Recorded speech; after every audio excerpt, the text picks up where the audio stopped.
Let's talk about it, but if we're going to talk about it, let's really talk about it. Black folks have been warning us for a long time, and people not only haven't listened, but even with what's going on, people still don't want to listen. And I think this is a conversation that goes a lot deeper than even just the context of political discourse that surrounds us in America. This is a global phenomenon. But I want to start right here in the homeland, right here in the imperial core, because for one, I think Renee Good would want this to be talked about. I think the folks that have been suffering the brunt of state violence, which we are now becoming more and more unruly against, those folks would want this to be talked about the real way. Before I get into it, I just want to say I'm on break right now, so this is not the most organized type of conversation that I've, had. Just giving some thoughts while I am currently away from home. And I'm doing so off the cuff and in reaction to recent news.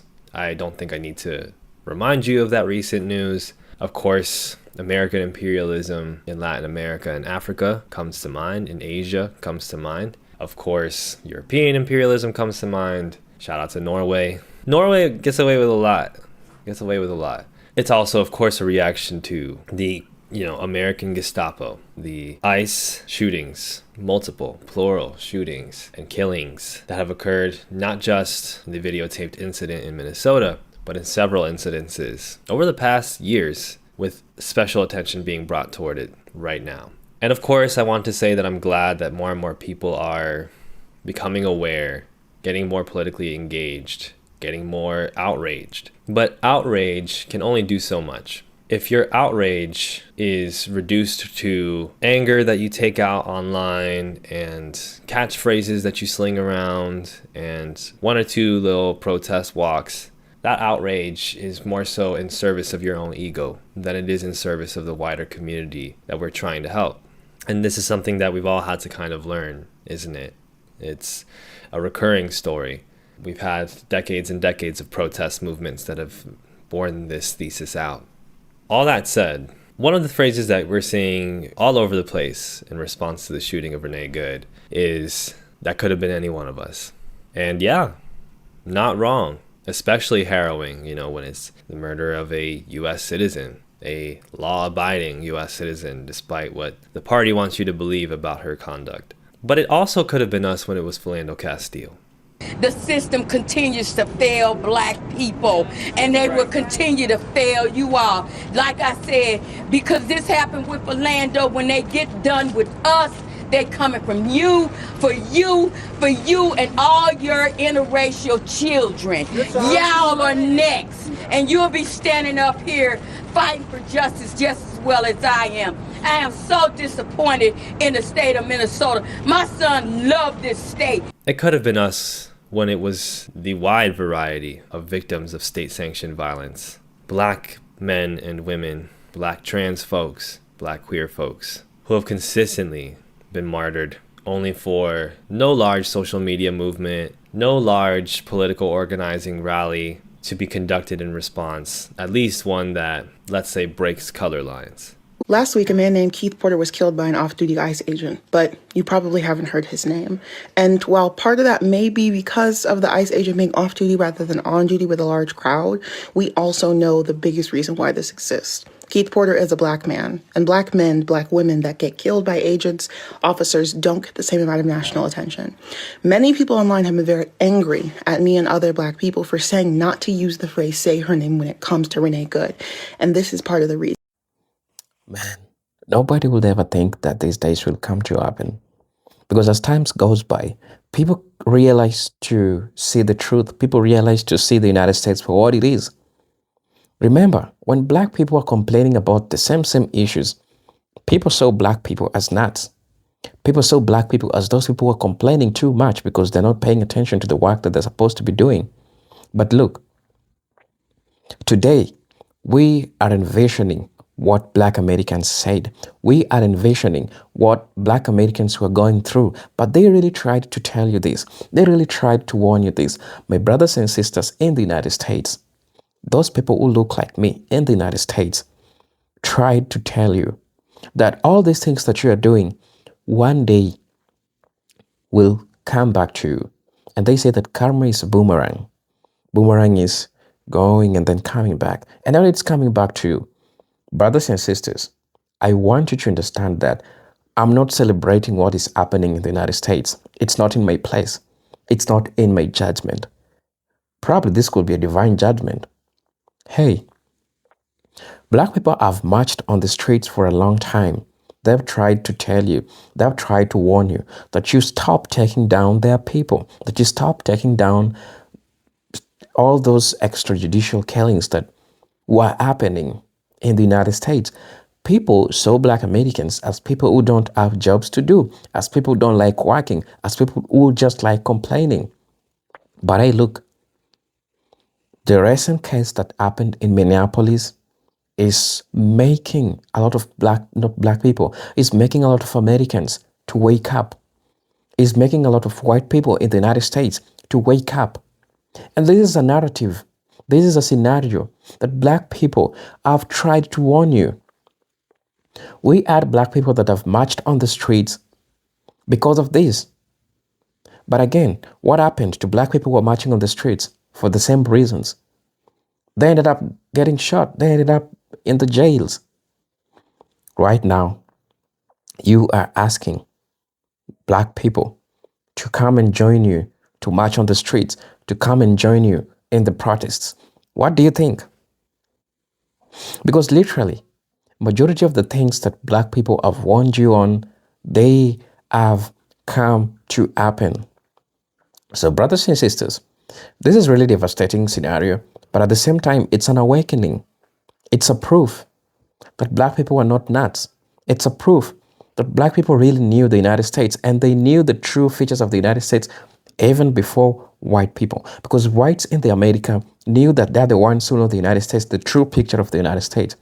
But Black people are coming to prove them right again for the third time, that they were wrong about the United States. Brothers and sisters, let's watch this video.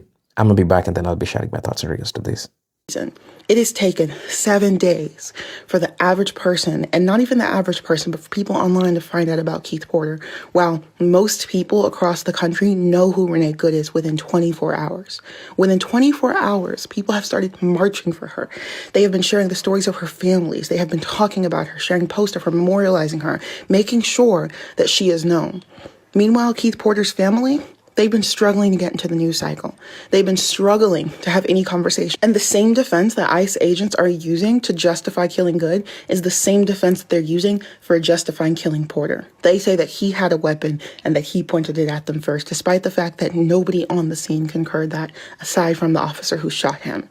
These are the conversations that we need to be having. It's not divisive to ask you to use language that matters. It's not offensive to ask you to consider how you're speaking about an issue, because part of the reason why fascism is happening now in the United States is because certain groups of people have never had to care this much. How did we let it get so bad? Do you know who could have warned you? Kwame Jones, William Howard Green, Jackeen O'Neal Light, Leonard Parker Jr., Carl Grant, Reginald Payne, Manuel Ellis, Barry Geddes, Donnie Sanders, Breonna Taylor. These are lived realities for Black folks in the United States. And we often take that almost like it's supposed to happen.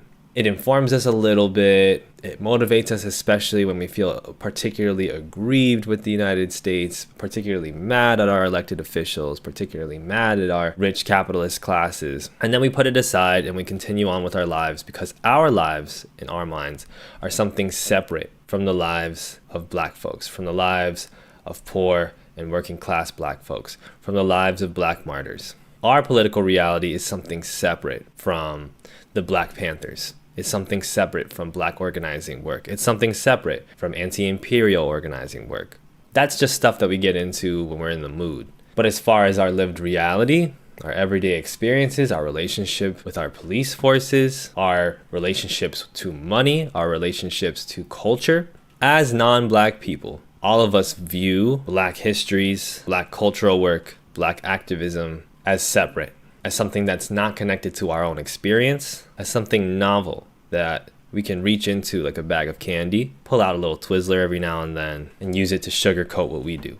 This is the kind of thing that you see borne out over and over again. And, there's been multiple TikToks that I will showcase in this video that really speak to this point.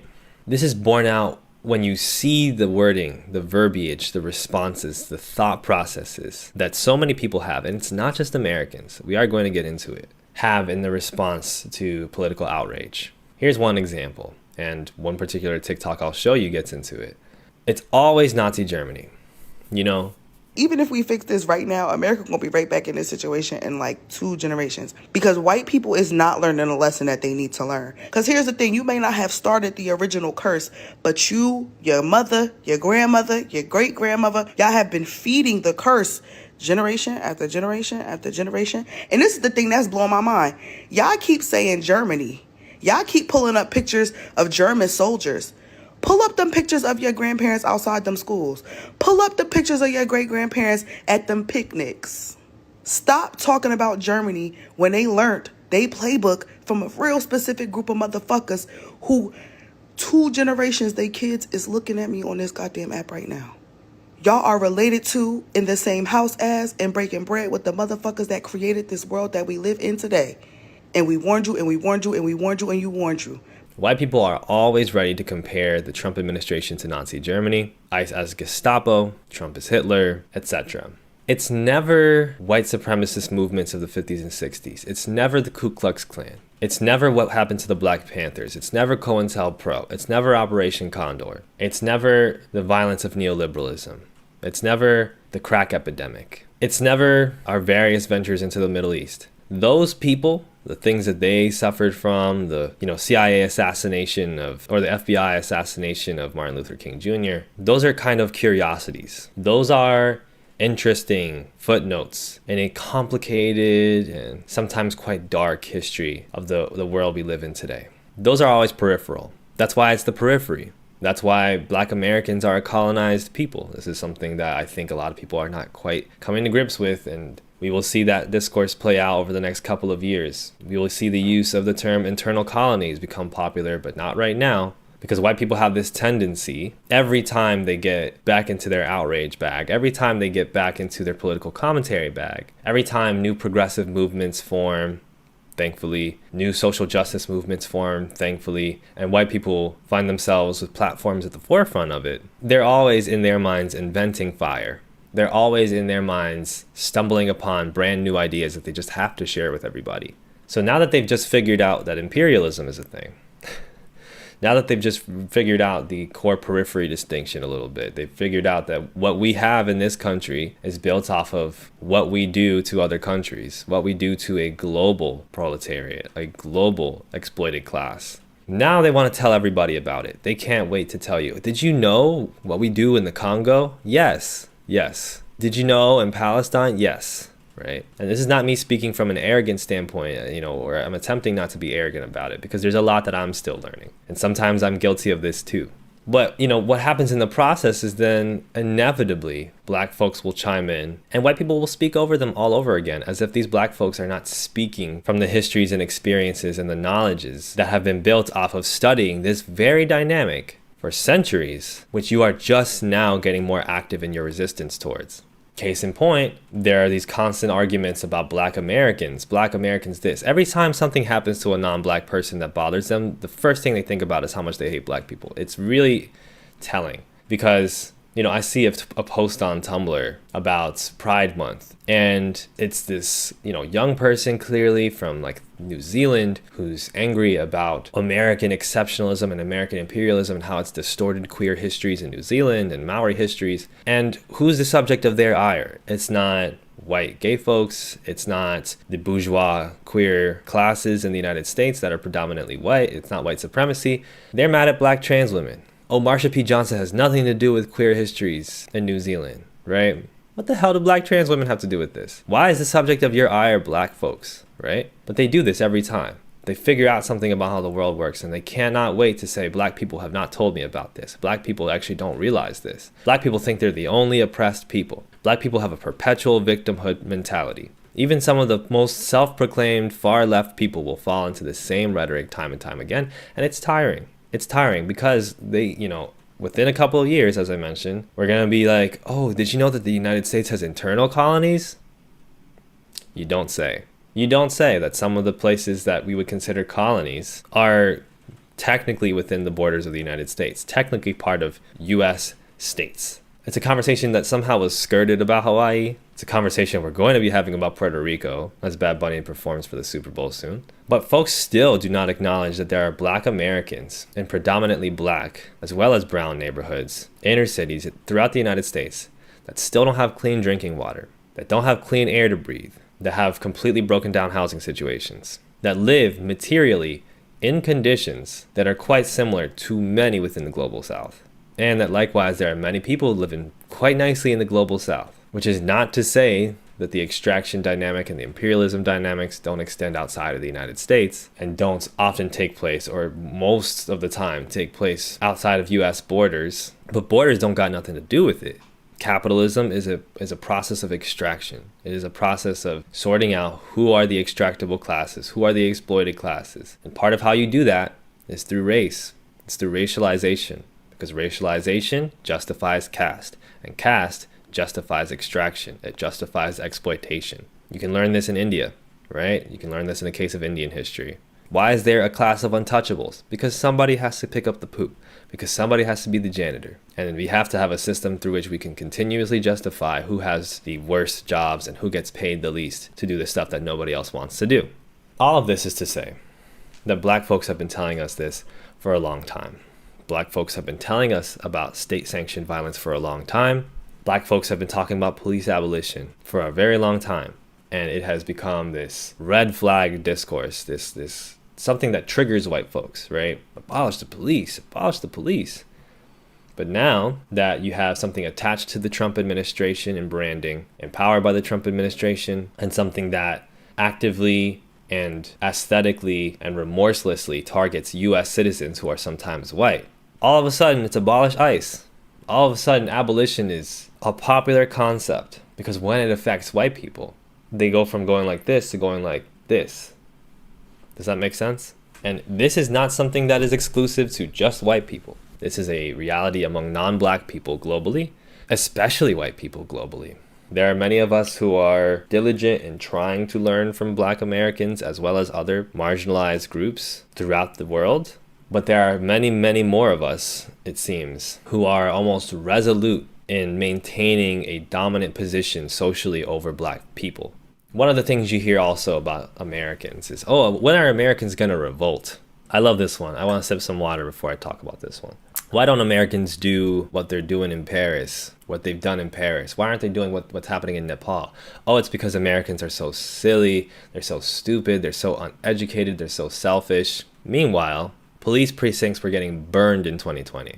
Resistance actions have been happening throughout the United States every single year, and it's Black and it's brown folks that are often leading the charge. Right in this moment, you can look up Cooperation Jackson in Jackson, Mississippi, which is led by Black folks, primarily economic solidarity programs, a solidarity network, a political network aimed at improving the material conditions for Black and brown folks in Jackson, Mississippi. You can look this up right now and figure this out, right? You can learn about Chris Smalls right now, Amazon labor organizer, went to Palestine, was tortured by the IDF. You can learn about this, right? It's right there for you.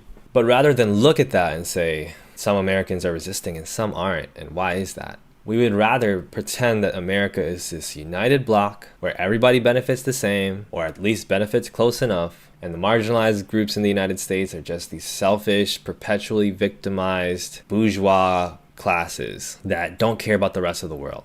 And who said that? Because at the same time, y'all are the type of people to cite Martin Luther King Jr. and Malcolm X and James Baldwin as your heroes, people who were stringent in talking about solidarity with the third world, anti-Vietnam War, pro-communist, pro-Palestine. Black folks have been on those waves literally for decades. And in the 2020s, in 2023, frankly, white folks found out about Palestine, read a couple of articles, and were like, these damn Black people have been lying to me because Palestinians are the real victims.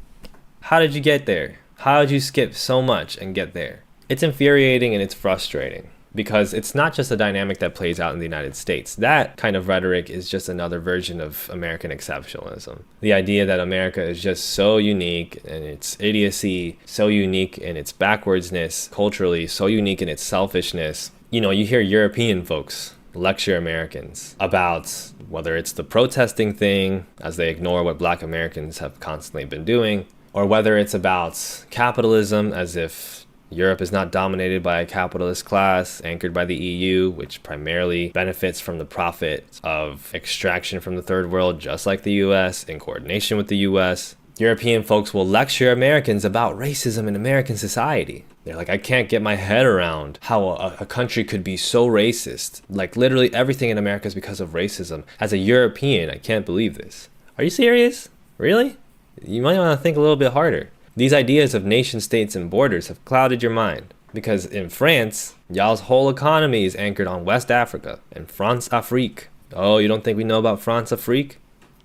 You don't think we've heard about Burkina Faso? You don't think we know about South Africa? You don't think we know about Kenya, Uganda? Europeans have been benefiting from colonial extraction for so long, and they've only done it in a sense where those extraction patterns happen more outside of the borders of the country. And European countries are the size of American states, sometimes American cities. And so it's essentially like you have these floating states full of white people whose economies, again, are founded on extraction from the third world. And then they have the nerve to be like, but we don't do systemic racism. We have like good labor protections. Europeans have good labor protections. Europeans work less hours in a day. Europeans take siestas. It's like, yeah, because your economy is anchored on industries that are either American or that are, you know, in the third world. Like that's how y'all figured it out. Same way the United States figured it out. The United States is a settler-colonial project, which is European in origin. White Americans are European. But anti-blackness, oh, that's not relevant. But what black people say, oh, that has nothing to do with Europe. Oh, black people are so sensitive. They're such victims. They're perpetual victims. Okay. Hannah Arendt, everybody's favorite left-leaning thinker, with all the quotes that are near and dear to Western progressives' hearts. Hannah Arendt had a lot of smoke for Frantz Fanon. Hannah Arendt did not understand Frantz Fanon. Hannah Arendt said Frantz Fanon was justifying violence, because he wrote that violence is a key part of how the colonized gains its own sovereignty. Hannah Arendt said, 2 wrongs don't make a right. Hannah Arendt downplayed the realities of violence in the colonies because she didn't want to look at what a Martinican French psychologist and philosopher had to say about the realities of violence faced by colonized people every single day. And to this day, even European progressives maintain this kind of hostility towards black decolonial thought. Aimé Césaire told y'all about yourselves a long time ago on the subject of Nazi Germany. Aimé Césaire wrote that the European was aghast at what happened through the Nazis because it was the same type of violence and dehumanization and imperialism targeted towards other Europeans. And there were constant cries of this is not who we are and this is not the kind of conduct that is acceptable in Europe. I mean, it was for the centuries in which you accumulated all of this exploited wealth from the third world. Then the violence was fine for Europeans. What the Belgians did in Congo was totally fine. But once the Germans did what they did, now all of a sudden we got to talk about barbarism and violence and fascism. White people always find a way. Non-black people always find a way. Whether it's in South Korea, a country hell-bent on exploiting black American culture whilst looking down continuously on people on behalf of their skin color, you know, upholding European beauty standards and European standards of thought, European capitalist standards, American capitalist standards, aspiring through its elites to that kind of white supremacy. Same like in Japan or in Latin America, something I've talked about very recently, something very near and dear to my heart. Black people have been telling you about Latin America, not just black Americans, Afro-Latinos have led charges to deconstruct Latinidad, have led charges to talk about why white supremacy is dominant in Latin America, why the elites of Latin America remain either the descendants of or new versions of the European settler classes that created Latin America in the first place. And all this talk about salsa and empanadas and comida criolla, all this stuff is just whitewashed versions of African and indigenous lived realities to be branded as Latino, branded as something new, branded as something better than backwards Africans. The role that Haiti played historically in liberating Latin America, I mean, there is nowhere near the same level of success for Simon Bolivar without the contributions of Haitians and without what the Haitians did in Haiti. Only for Simon Bolivar, who was an avowed abolitionist, to not free the slaves. Over and over again, black folks are there. Right there. The uprisings, the slave revolts, the Haitian Revolution, the black Marxism in the 20th century, Walter Rodney, Frantz Fanon, W.E.B. Du Bois, though he has some ableism that we don't talk about in his work, the James Baldwins. And even now, folks don't want to read Olufemi Taiwo.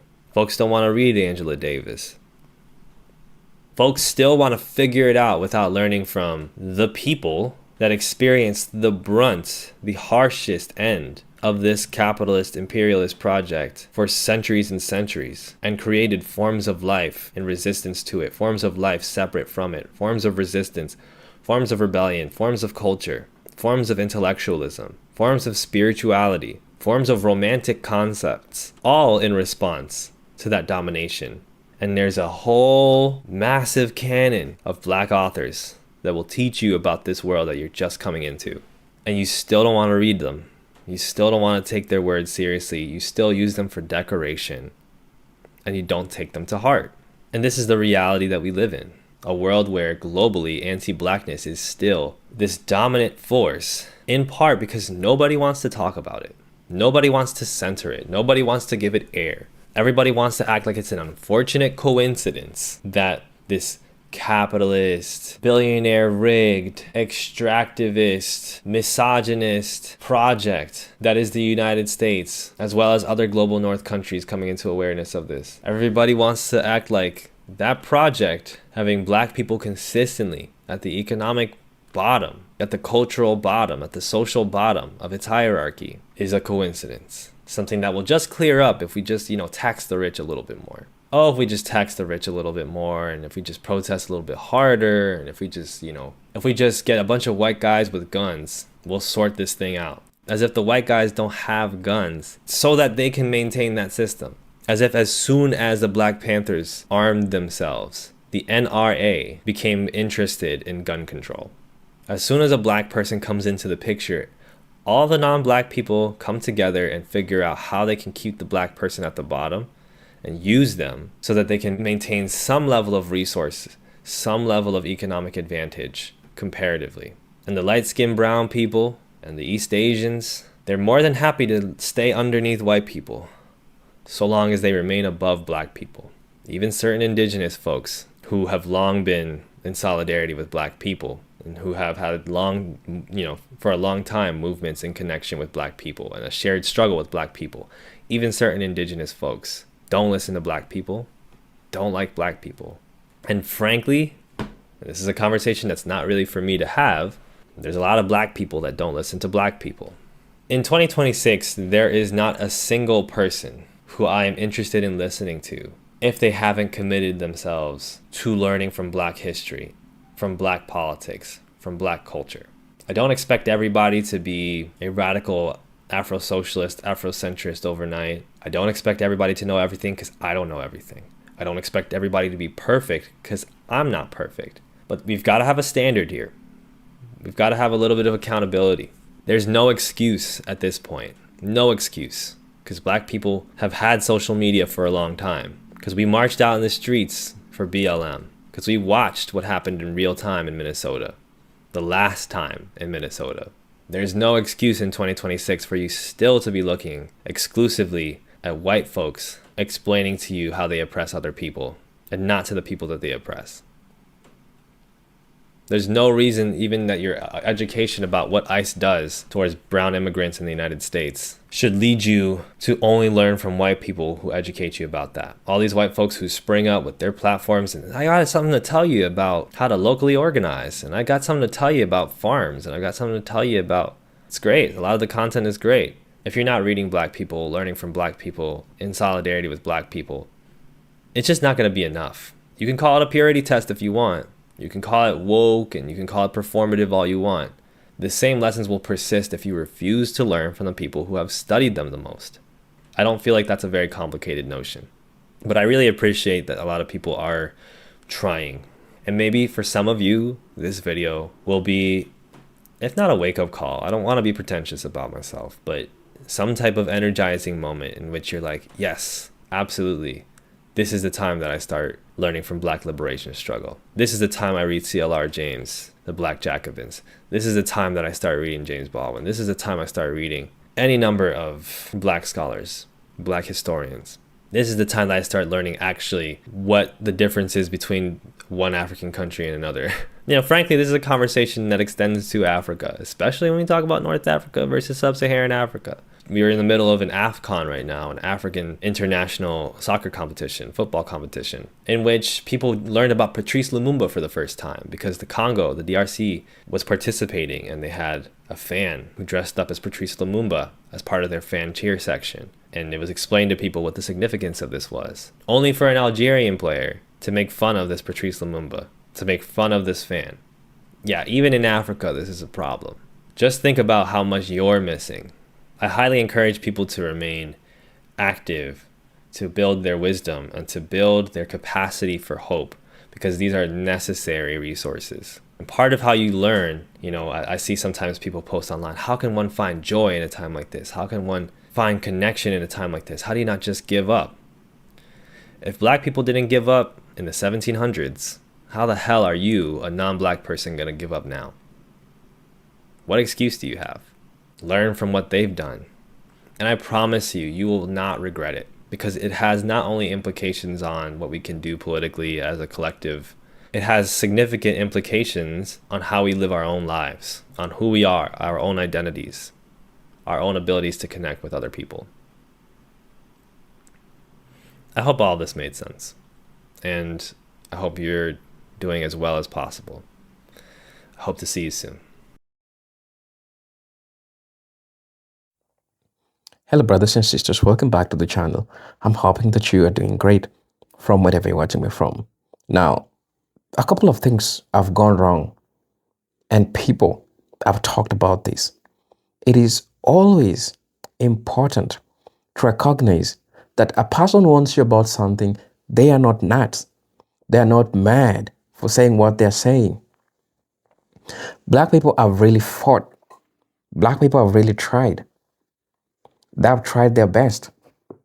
They've tried to make the United States be a peaceful place for everyone. But what did they got repaid with? Right? Black people got repaid with doubt. Black people got repaid with jail. But they tried to warn you about all these things. You thought that they were crazy.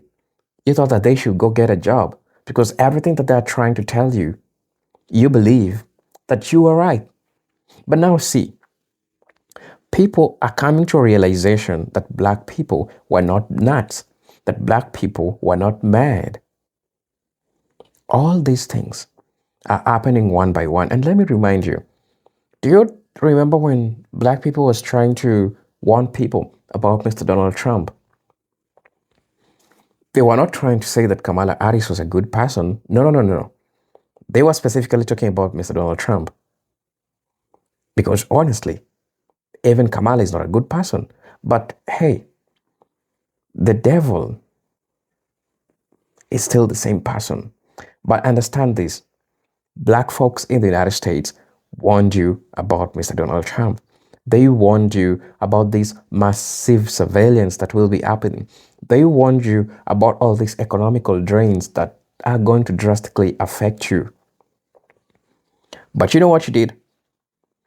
You decided to take cottons and put them inside your ears. And you say that, F off. We don't want to hear anything about you. We don't want you here. But thanks to those white people that also saw the truth, thanks to those white people that understand that indeed Black people go through all these things, that Black people don't complain too much, that everything that they ever tried to do was for the better good of everyone. Thanks to those people, right? And that's all that I'm trying to say. That's all that I'm trying to tell you. That people need to realize that it is not about a person being black complaining about these issues. It is about the truth that is happening in the United States. It is about all these things. Imagine the United States could have been better if only people listened to black people. Right now, people are canceling their tickets to go watch FIFA in the Americas because of the craziness. Do you want to tell me that black people didn't talk about this? Do you want to tell me that you've never heard any complaints in regards to this? Do you want to tell me you never saw a black person on the street trying to talk about the same issues that are now happening? Do you want to tell me about that? Because show me the receipts that you never saw black people talk about this. Show me the receipts, and then I'll pull mine, and then I'll tell you that, hey, listen to what happened. 2019, 2020, during the COVID, what happened to George Floyd? Exactly, that's what I'm talking about, right? And when we say that Black lives matter, you say that white lives matter too. Yeah, indeed, every lives matter. You're not wrong about that. But the problem is, you failed to listen. You failed to hear the cries of black people in the American soil. You thought that they were just complaining too much. You thought that it was not worth it hearing black people because you already had a perceived stereotype about black people. You didn't want to understand the struggles. You didn't want to understand the challenges that they were going through. You waited until it happened to you. But now it's too little too late. But I believe that we still have a room for change. America needs a revolution. America needs a revolution, and that's all it needs. It needs a revolution for all these problems that you're seeing happening get done. All this problem that you see is happening get done. America needs a revolution. That's all it needs. That's all I'm trying to say. Black people warned you all about this. So I really don't know what you think about this, brothers and sisters. Please let me know what you think about this. I'm your host and presenter Agent Stories. But until then, let me see you in my next video. Peace, love, and harmony. Salute.